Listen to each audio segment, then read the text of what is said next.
Querido irmão e irmã que está aqui no auditório da Assunção, você também que nos acompanha pelas redes sociais, a igreja celebra hoje a festa de São José Operário. São José é um dos santos da igreja que teve o privilégio de ter no ano litúrgico duas datas para ele. Primeira data destinada a São José, alguém se lembra? Quando que celebramos José, esposo de Maria? 19 de março. E hoje celebramos São José Operário, dois títulos, né? São poucos os santos que têm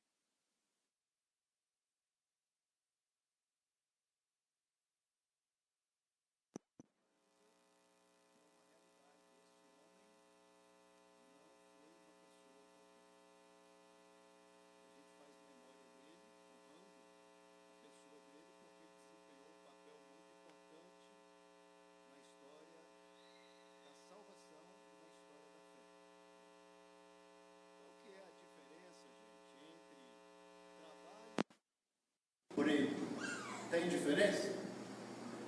O que vocês acham? Ou é tudo a mesma coisa? Parece que tudo é a mesma coisa, né? Hoje as pessoas vão em busca de emprego, não em busca de trabalho. Trabalhador rima com animador. O que significa a palavra animador? É alguém que faz as coisas, o quê? Animado, com prazer. Trabalho é uma tarefa que eu faço com prazer. E emprego é uma tarefa que eu faço obrigado. Eu não gosto, mas faço. Chegamos num ponto em que a gente se contenta em fazer uma coisa obrigada para poder ter dignidade. E parece que a gente não consegue ter outra visão a respeito disso. Melhor ter um emprego do que não ter nada. É melhor trabalhar forçado e obrigado do que não ter nada. Mas chegamos a um ponto que nos contentamos com isso. Mas a Bíblia e também a própria Constituição brasileira nos diz que não é bem. O trabalho é sinônimo da dignidade humana. O trabalho edifica o ser humano. O trabalho faz com que a gente coloque alma, o coração naquilo que a gente está fazendo. E faz com prazer. A palavra animador vem de ânima.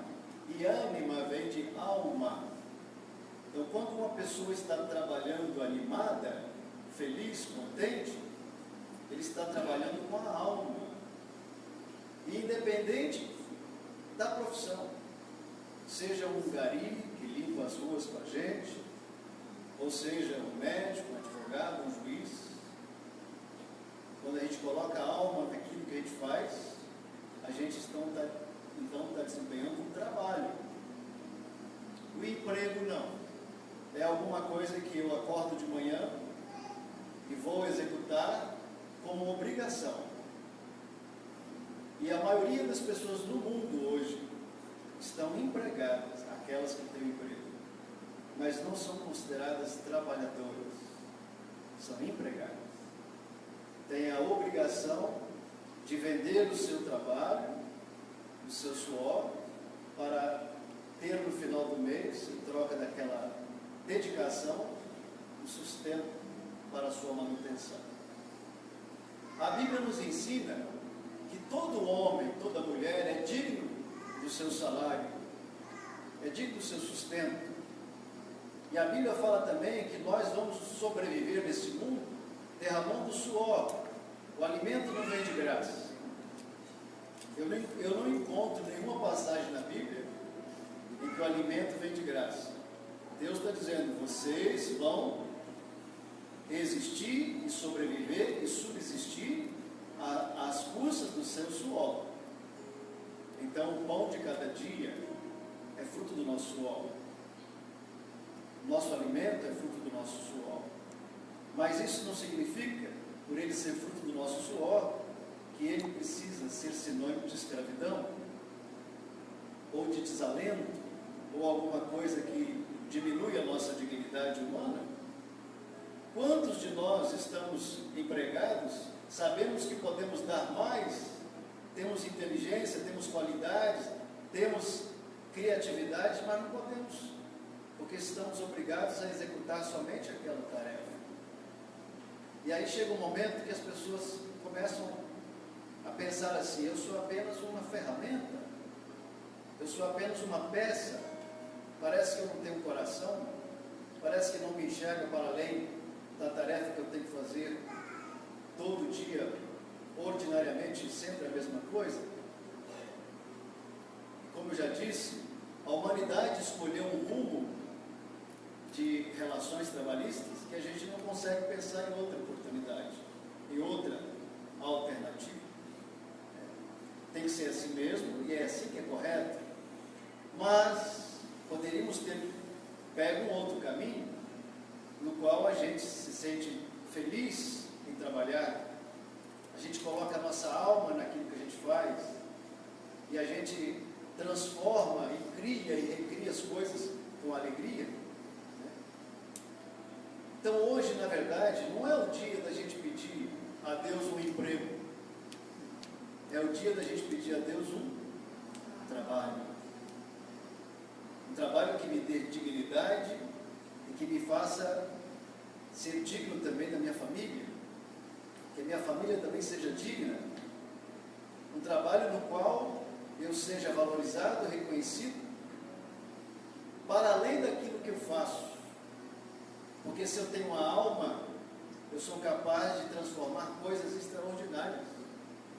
Eu sou capaz de ir além do que apenas fazer sempre a mesma coisa, apertar parafuso, por exemplo, ou varrer ruas. Eu sou capaz de ir além disso. E lamentavelmente, vivemos num mundo em que nos enxergam apenas como peças, não como seres humanos. Então hoje vamos pedir a Deus que nos dê a dignidade de um trabalho, no qual, através do nosso suor, do nosso sacrifício, recebamos o sustento com dignidade. Falando um pouquinho de São José. A Bíblia fala muito pouco de São José. Aliás, a Bíblia fala praticamente nada de São José, em comparado a outros personagens. Mas, antigamente, quanto menos se fala, quanto menos se falava, mais sabedoria tinha uma pessoa.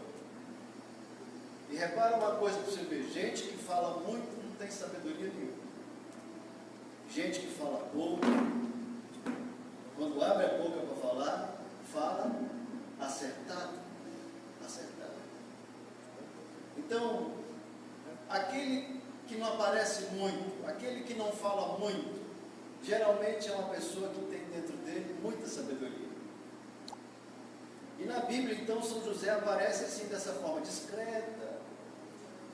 E a Bíblia apenas fala da profissão dele. Qual que era a profissão? Carpinteiro. E fala também de uma qualidade extraordinária dele. Qual que é a qualidade? Justo. Um carpinteiro justo. E mais nada. E isso é pouco ou é muito? O que vocês acham? Sobretudo nos tempos de hoje. Ser justo. Foi o tempo que a gente sabia o que era justiça. Foi o tempo que a gente sabia o que era justiça. De manhã é uma coisa, meio-dia é outra, à noite é outra coisa. Foi o tempo que a gente ficava seguro, confiante nas autoridades que estão acima de nós. Paira sobre nós um medo, uma insegurança, uma insatisfação, isso em todos os níveis, indistintamente. São José é um homem justo. E por ser justo, a Bíblia fez questão de contar para a gente essa qualidade. E vocês conseguem identificar em que consiste a justiça de São José? Vocês estão lembrados daquela história que Lucas nos contou? E Mateus também? Que São José, quando ficou sabendo que Maria estava grávida e que aquela criança não era fruto dele, o que ele pensou no silêncio do coração dele? Vou abandonar Maria em segredo. Fugir de madrugada. Se ele fizesse isso, ele estaria cometendo uma grande injustiça. Mas naquela noite, em que os pensamentos vieram à cabeça dele, exatamente como vem na sua e vem na minha de noite, um monte de coisa que a gente pensa. Deixa fulano comigo, amanhã ele me paga. De noite a gente vai arquitetando planos, respostas, ações, maldades, vinganças, né? E São José estava arquitetando um plano de noite na cabeça dele. Vou fugir em segredo. Em outras palavras, covarde. E aí que vem a justiça de São José, que consiste em ser um homem justo. Ele abandonou o pensamento dele e ficou com o pensamento de quem? De Deus. Ele abriu mão do seu ego, que fala mais alto, e natural que qualquer homem no lugar dele faria a mesma coisa. Espera um pouquinho. Essa menina está prometida a mim em casamento, e ela já se encontra grávida, e eu tenho que conviver com essa realidade? Qual homem que aceita uma situação dessa? E era natural que ele pensasse assim. O ego fala mais alto, o ego dele foi inflamado, e quando ele estava com o ego mais inflamado, é quando Deus sussurrou no ouvido dele, através de um anjo chamado Gabriel. Você sabe o que significa a palavra Gabriel na Bíblia? A força de Deus. Tem pensamentos dentro da gente que somente a força de Deus consegue tirar. Você pode aconselhar, o outro pode chegar no seu ouvido e falar, deixa disso, tira isso da sua cabeça. A pessoa fica ali determinada em fazer. Quanto mais conselho você dá, mais a pessoa inflama o seu ego. E aí a gente fala e chama essa pessoa de cabeça dura, né? Ou sistemático. Não, deixa seu pai de lado, porque ele é muito sistemático. Não mexe com ele, não. Uma vez que ele falou isso, ele empacou, acabou. Quando a Bíblia coloca que é o anjo Gabriel que vai falar a José, em outras palavras, significa que José estava convencido de que iria fazer isso, abandonar Maria. Não existe nada e ninguém que vai tirar isso da cabeça de José. Mas de repente vem um anjo que simboliza a força de quem, gente? De Deus. E como já tínhamos dito, tem coisas na nossa vida que somente a força de Deus é que faz a gente dar uma sacudida e uma balançada. Então a força de Deus chegou e falou assim, José, tira isso da sua cabeça. Acolhe Maria como sua esposa. Esse pensamento que você está tendo aí, vai destruir você, vai destruir Maria, vai destruir a família, e vai destruir também a humanidade, porque sem Jesus, a humanidade não seria salva. E aí vem uma outra grande mensagem na leitura de hoje, sabe? Para salvar a família, para salvar o sistema familiar, alguém tem que abrir mão de alguma coisa. E a história é bem assim. Sua família não vai se tornar uma família melhor se você não abrir mão de algumas coisas. Seu casamento não vai se tornar um casamento melhor se você não abrir mão de algumas coisas. Autossuficiência, arrogância. Para que a saúde da família aconteça, alguém sempre tem que abrir mão de alguma coisa. E alguém significa cada membro da família. Aquele que passa um bom tempo não abrindo mão de alguma coisa, em algum momento ele vai ter que abrir mão, ou pelo amor ou pela dor. Todo mundo é convidado a ceder, para que o sistema familiar seja salvo. E aí o evangelho de hoje mostra, de noite, José tendo esse pensamento. E de manhã cedo, quando ele acordou, o que diz a Sagrada Escritura? Ele fez conforme o anjo tinha lhe ensinado. Ele não fez conforme ele tinha pensado. Ele fez conforme Deus falou ao coração dele. E é nisso que consiste a justiça de São José, o homem justo. Como é que eu sei que eu sou um homem justo ou não, uma pessoa justa ou não? É quando eu abro mão do meu ego e deixo a palavra de Deus falar mais forte. Eu estou vivendo a justiça.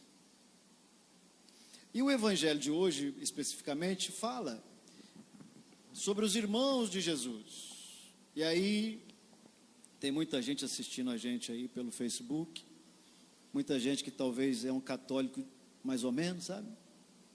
É católico, mas se perguntar alguma coisa da igreja, treme nas bases, porque não sabe responder nada. Tem ou não tem católico assim? Graças a Deus que aqui dentro não tem católico assim. Faz uma pergunta para você ver. Ou joga uma dúvida no ouvido desse tipo de católico. Treme nas bases. E aí chega alguém e fala assim, tá vendo que Jesus não foi o único filho de Maria? Está na Bíblia lá, ó. Alguém chegou e falou, ele não é Jesus, o filho do carpinteiro? Suas irmãs não são fulano, beltrano, cicrano? E seus irmãos não são fulano, beltrano, cicrano? Está vendo que Jesus teve outros irmãos e que Maria teve mais filhos? Aí alguém fala isso para você que é católico, aí você fala assim, realmente, não é bem assim não. Não é dessa maneira. Aliás, tem muita gente que entende a Bíblia desse jeito, do jeito que a palavra apresenta. E para entender a Bíblia, a gente tem que entender o que está por trás da palavra. Não é como ela se apresenta. Porque se formos entender como a Bíblia se apresenta, o que a Bíblia diz? Se o seu olho direito te leva a pecar, o que a Bíblia fala? E está todo mundo com os dois olhos aqui. E todo mundo aqui é pecador. E por que a gente não arrancou um olho? Ah, mas a Bíblia não está querendo dizer isso. Está querendo dizer o quê? A mesma coisa se aplica a essa passagem da Bíblia. Tem os irmãos e as irmãs de Jesus. Isso não significa que eles nasceram de Maria. Significa que existe uma outra mensagem por trás disso. Que todas as vezes que a Bíblia chama alguém de irmão, está querendo dizer que é parente. Parente. Assim, por exemplo, no Antigo Testamento, Abraão, sabemos que ele tinha um sobrinho que se chamava Ló, e a Bíblia sempre fala, Ló, irmão de Abraão, Abraão, irmão de Ló, mas a gente sabe que Ló é o que de Abraão? Sobrinho, mas a Bíblia chama eles de irmãos. Então, os termos irmãos não significa irmãos de sangue biológico, significa parentes. Então, estavam ali fora quem? Os parentes de Jesus. E teve um santo na nossa igreja, chamado São Jerônimo, que foi pesquisando, e descobriu uma coisa muito importante. São Jerônimo descobriu que todas as vezes que a Bíblia fala dos irmãos e irmãs de Jesus, além de ser parentes, são aqueles filhos de José, do primeiro casamento que ele teve. José, quando casou com Maria, ele era viúvo, e ele tinha filhos do primeiro casamento.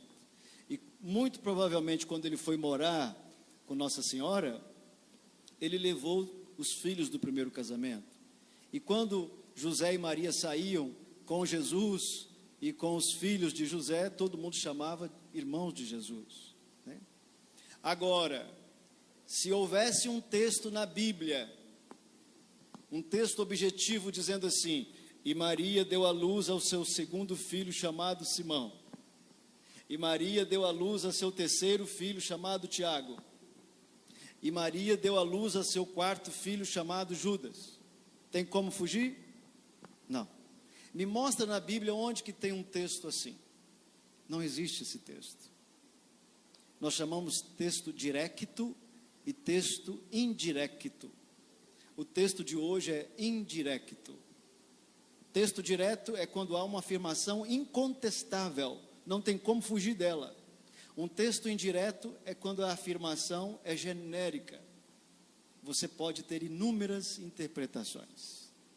O dia que alguém me mostrar na Bíblia, onde está escrito literalmente, que Maria deu à luz ao seu segundo filho, ao seu terceiro filho, quarto filho, então eu vou acreditar que Jesus não foi o único filho de Maria. mas não existe. E por que não existe? Porque ela não teve outro filho a não ser Jesus. O único filho que ela teve foi Jesus. E depois que ela teve esse filho, permaneceu virgem, exatamente porque um ventre, depois ter sido fecundado pela ação do Espírito Santo, não poderia ser corrompido, entre aspas, por uma outra fecundação humana, para dar ênfase à dignidade de Jesus como Filho único de Deus. Amém? Amém. Muito bem. Vocês sabem por que a Igreja Católica nunca vai acabar? Vocês já ouviram os antigos falarem isso? Que a igreja fica por um fio, mas não acaba? Quem já ouviu? Okay. A igreja é uma grande família, sim ou não? Sim. Então existe uma lei que comprova que toda família que honra e se lembra dos seus antepassados, essa família nunca adoece. Ela sempre permanece. A igreja é uma grande família que sempre está lembrando dos seus antepassados, lembrando dos seus filhos que já se foram, sobretudo aqueles filhos que viveram uma vida de santidade. Esses filhos da igreja que são lembrados, nós chamamos eles de santos e santas. Então, como a igreja faz memória dos seus filhos, então a igreja tem sempre saúde. Ela está sempre saudável, ela nunca acaba. Quem profetiza que a igreja vai acabar está redondamente enganado. Ela jamais vai acabar, porque ela honra os seus antepassados. E isso também se aplica à sua família, à minha família. A família que se lembra do vovô, da vovó, do papai, da mamãe, dos irmãos, que fazem a honra aos membros, a família não adoece. Ela fica saudável.